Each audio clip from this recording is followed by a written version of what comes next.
Good morning students, मैं S के भारती लक्ष्य में आपका स्वागत करता हूं।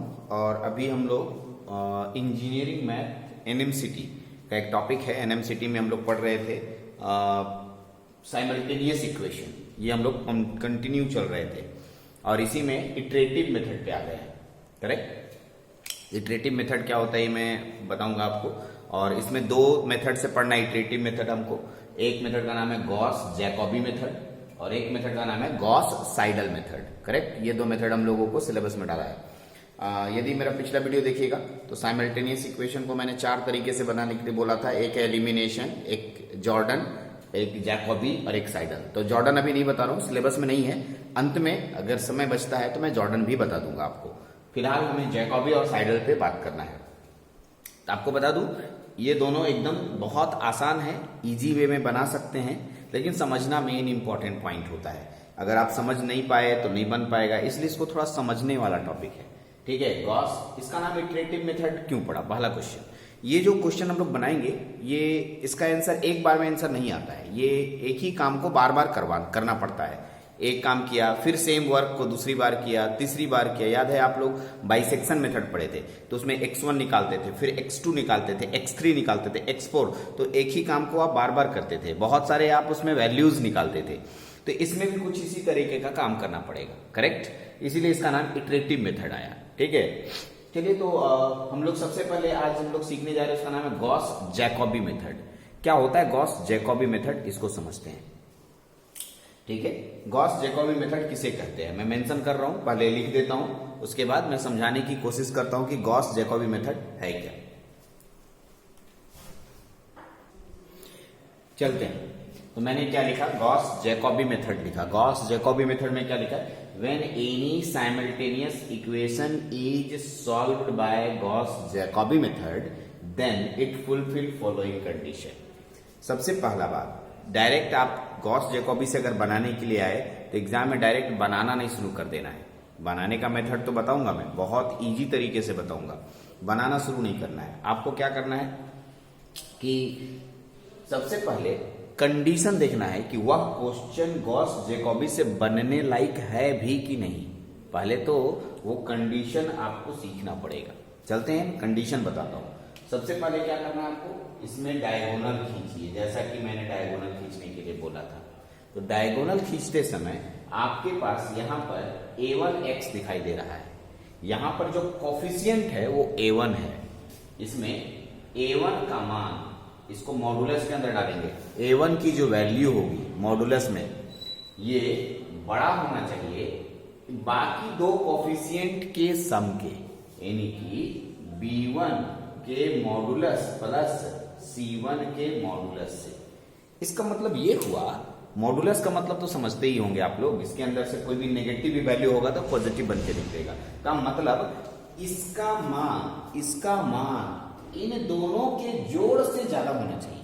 करेक्ट। इसमें b2 में टच हुआ, इसलिए लिखेंगे b2 का मॉडुलस बड़ा होना चाहिए a2 के मॉडुलस प्लस c2 के मॉडुलस। और इसका ये इसमें c3 आया तो c3 का मॉडुलस बड़ा होना चाहिए a3 के मॉडुलस प्लस b3 के मॉडुलस। तो ये आपको कंडीशन है, ये कंडीशन आपको अच्छे से आना चाहिए। तो एक स्टूडेंट बोला सर कुछ समझ में नहीं आया। जब मैं लाइव क्लासेस लेता हूँ, ठीक है, क्लासरूम में रहता हूँ, तो बच्चे बोलते सर क्या बोले, कुछ समझ में नहीं आया। ठीक है, क्योंकि ये हम लोग का दिमाग में एक बात आ जाता है कि जब तक कि एग्जाम्पल ना दिया जाए समझ में नहीं आता है। तो मैं एग्जाम्पल देता हूँ, एकदम बढ़िया से एग्जाम्पल देता हूँ और आपको समझ में भी आएगा। देखिए मैं दिखा रहा हूँ। मान लिया मेरे पास एग्जाम्पल है। एग्जाम्पल में मैंने क्या लिखा, 10x plus y plus z is equal to 12। फिर लिखा x plus 10y plus z is equal to 12। ठीक है, x plus y plus 10z is equal to 12। Correct. आप अपने मन से कोई इक्वेशन ले सकते हैं, ठीक है, लेकिन मैंने अपने मन से लिया क्योंकि हम तेरे को समझाना है। अब आप ये देखिए यहां पर क्या लिखा है, 10। करेक्ट। क्या इन दोनों के जोड़ को जोड़ेंगे तो एक और एक 2, 10 बड़ा होना चाहिए। 10 बड़ा है, यस बड़ा है, ये लिख सकते हैं 10 यहां पर बड़ा है 1 प्लस 1 2 के। एकदम सही है सर, कहीं 10 ही बड़ा होता है। अब इसमें दूसरा वाला इसमें इसको लिया जाता है बीच वाला, ये 10 बड़ा होना चाहिए इसके और इसके जोड़ के, यानी 1 + 1, ये भी सही है सर। ठीक है, ये देखिए इसमें 10 है, यहां बड़ा करना है 1 + 1। ठीक है, इस तरीके से एकदम कंडीशन फुलफिल है। ठीक है, तो इसका मतलब ये कंडीशन फुलफिल हो गया तो हम इस इक्वेशन को गॉस जैकोबी से बना सकते हैं। किससे बना सकते हैं? गॉस जैकोबी से। पहले तो वह इक्वेशन को पास करवाना जरूरी है कि ये वाला इक्वेशन, ये वाला कंडीशन पर पास होना चाहिए। ये जो मैंने बनाया इसको कंडीशन बोलते हैं। क्या बोलते हैं? कंडीशन। और ये कंडीशन इस जैकोबी के लिए, इस जैकोबी नाम के साइंटिस्ट ने कंडीशन बना दिया कि ऐसा रहेगा तो ही हम कर पाएंगे। चलिए एक बार क्या हुआ एग्जाम में, क्वेश्चन कैसे आया देखिए। एग्जाम्पल दिया, ठीक है, लिखा था x + 10y + z = 12। फिर लिखा था 10x + y + z = 12।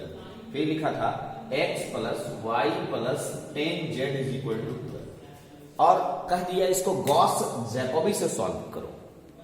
प्रॉब्लम हो गया तो उस बच्चे ने सबसे पहले क्वेश्चन बनाना शुरू किया और उसको याद आया जो सर ने मेरे को बताया था कि पहला वाला का कोफिशिएंट देखना है, ठीक है, और इन दोनों को जोड़ना है। तो 10 और 1 11 और इसका मान कितना हो गया? 1। ये बड़ा होना चाहिए इन दोनों के जोड़ से, हुआ ही नहीं। सर फेल कर गया, बोला नहीं नहीं ये तो गॉस जैकोबी से नहीं बनेगा, बन ही नहीं सकता है क्योंकि सर ने हमको बताया है कि ये कंडीशन फुलफिल होना चाहिए। ठीक है, तो थोड़ा दिमाग लगाइएगा। ठीक है, ये जरूर देख लीजिएगा, ठीक है, कि कोई इक्वेशन ऐसा है जिसको इधर उधर करने से इस कंडीशन को फुलफिल हो जाए, तो है। ठीक है, तो इसका एक ट्रिक बता देता हूं। एक्स वाला का कोफिशिएंट देख लीजिए, ठीक है, देख लीजिए कि इन दोनों को जोड़ने से ये मान ज्यादा किसमें हो रहा है।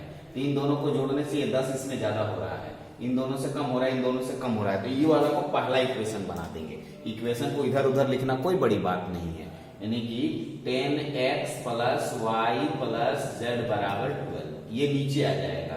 x + 10y + z = 12, फिर x + y + 10z = 12। इसका मतलब यही क्वेश्चन था, लेकिन क्वेश्चन में इक्वेशन का जो सीरियली लिखना था, ठीक है, सीरियल का जो सीरियली रूप लिखा हुआ है वो उधर उधर था, तो आपको सजाना भी पड़ सकता है कभी कभी। तो सजाने आ गया, सजाने का तरीका आप समझ रहे हैं, ठीक है, कि पहले वैसा मान लेंगे जिसमें x का मान बड़ा हो, दूसरा वाला में y वाला बड़ा हो, तीसरा वाला में z वाला बड़ा हो, वैसा अगर सजा दिए और वो इस कंडीशन को फुलफिल कर रहा है तो हम उस क्वेश्चन को गॉस जैकोबी से बनाएंगे। करेक्ट? ये तो हो गया कंडीशन की बात, इसी को कहते हैं गॉस जैकोबी मेथड। ओके, नया है, ये गॉस जैकोबी मेथड से बन जाए। अब आता है, ये तो पहला स्टेप खत्म हुआ, गॉस जैकोबी से बनाने के लिए कौन सा कंडीशन लगाएंगे। फिर दिमाग में आपके पास दौड़ रहा हो बनाएंगे कैसे, इसमें मान निकालना है x y z, यही तीनों का मान निकालना है। तो इसको वैल्यू निकालने के लिए हम लोग कुछ तरीका बताते हैं आपको, ठीक है, कोई फॉर्मूला देता हूं। चलिए, मैं फॉर्मूला रटना नहीं है आज के बाद, कोई फॉर्मूला रटिएगा तो बहुत टेंशन होगा, कोई फॉर्मूला नहीं रटना है। तो मैं अगला हेडिंग डाल रहा हूं, that's name is formula of Gauss Jacobi method. कैसे फॉर्मूला खोजते हैं वो मैं आपको बताने जा रहा हूं। तब तक आप नोट डाउन कर सकते हैं कॉपी में, ठीक है, आराम से नोट डाउन कर लीजिए। ठीक है, सबसे पहले तो इसको देख लीजिए कि ये जो है इसी इक्वेशन में इंटरचेंज कर दिया गया है, ये दोनों इक्वेशन, ठीक है, यहाँ पर इक्वेशन यानी दोनों सेम इक्वेशन है, सिर्फ इंटरचेंज किया गया है। बिना इंटरचेंज किए कंडीशन को फुलफिल किए आगे नहीं बढ़ पाइएगा आप, नहीं बढ़ना भी नहीं है, ठीक है, इसलिए आप इंटरचेंज कर लीजिए। चलिए आप इसको नोट डाउन कर सकते हैं, ठीक है, इसको नोट डाउन कर लीजिए।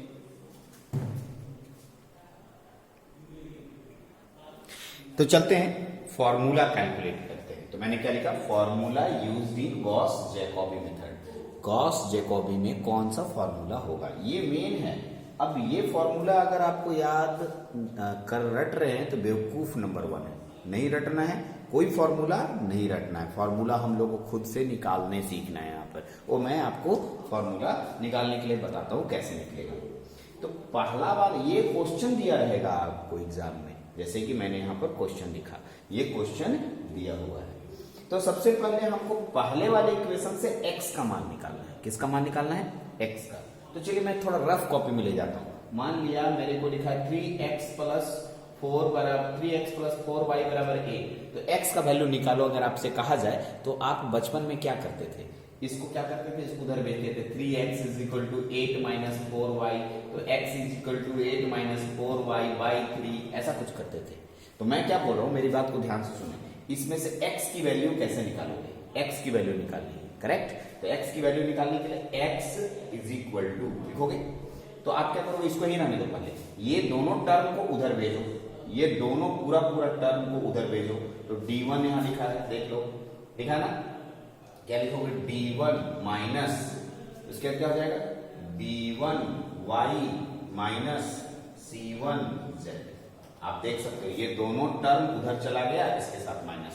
अब x के साथ कौन गुना है, a1, कौन गुना है a1, तो a1 उधर जाएगा तो डिवाइड भी हो जाएगा, इसलिए आप क्या लिखोगे 1/a1, क्या लिखोगे 1/a1। आप देख लो, पहले समझो अच्छे से, एक इक्वेशन अगर आपको समझ में आ गया तो दूसरा भी समझ में आ जाएगा। चलते हैं दूसरा इक्वेशन पे आते हैं, तो x इज इक्वल टू आप कैलकुलेट कर लिए।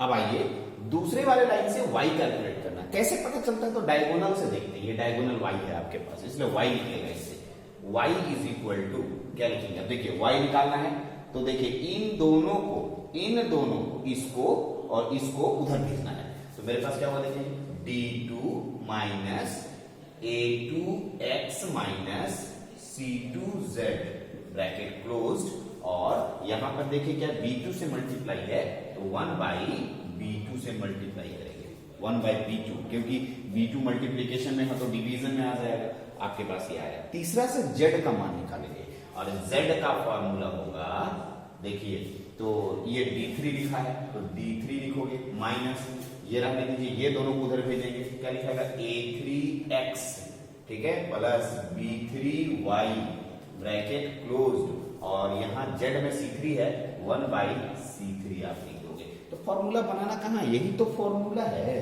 इसी को फॉर्मूला कहते हैं, ठीक है। तो इसमें कहाँ रटने वाली कोई बात हुई, कुछ तो नहीं सर, इसी से x निकला, इससे y निकला, इससे z निकल गया, आराम से मैंने फॉर्मूला लिख दिया, और इसी फॉर्मूला से सारा क्वेश्चन बनेगा, करेक्ट। ये आपका फॉर्मूला कंप्लीट हो गया। अब आप क्वेश्चन बना के दिखाइए सर, लेकिन रुकिए, यहां तक हो तो गया, लेकिन एक क्वेश्चन ऊपर में मैंने लिखा है इटरेटिव मेथड, क्या लिखा है इटरेटिव।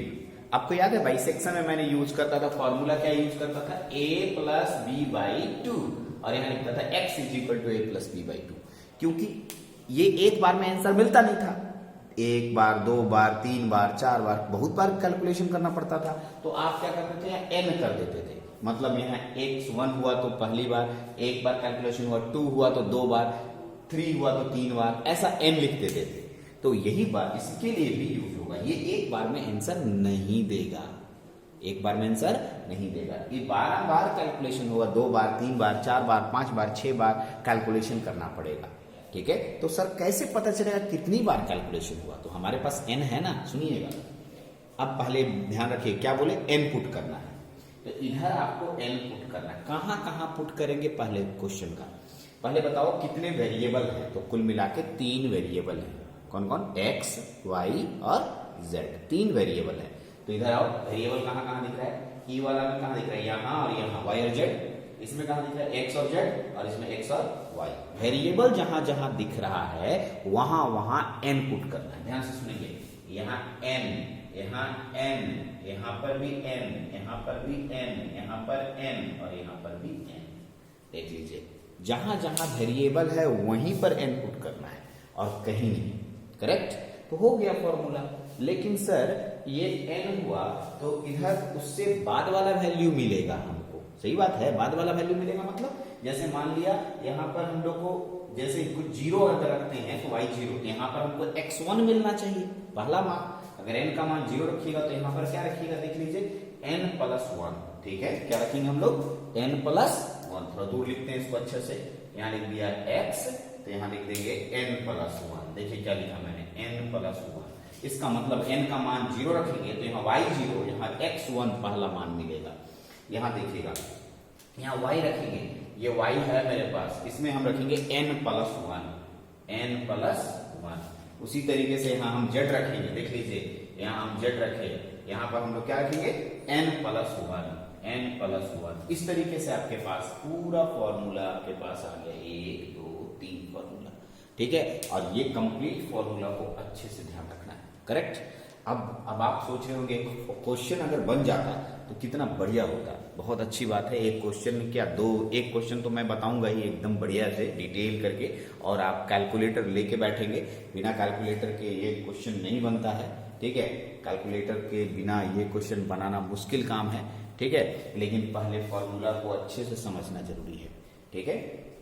जैसे तैसे नहीं, बहुत सारे वीडियो यूट्यूब में हैं, जल्दी बनाने के चक्कर में, जल्दी शॉर्टकट बनाने के चक्कर में थ्योरी को भूल जाते हैं और ठीक है फास्ट बना लेते हैं। तो ऐसे नहीं करना है, आपको पूरी बातों को ध्यान से समझना है, क्यों होता है, कहाँ हुआ, कैसे हुआ, सारी बातें मैंने मेंशन की। ये पहला वीडियो था इटरेटिव मेथड का, इसमें कि मैंने गॉस जैकोबी के बेसिक डेफिनेशंस और उसके फॉर्मूला के बारे में कैलकुलेट करके बताया।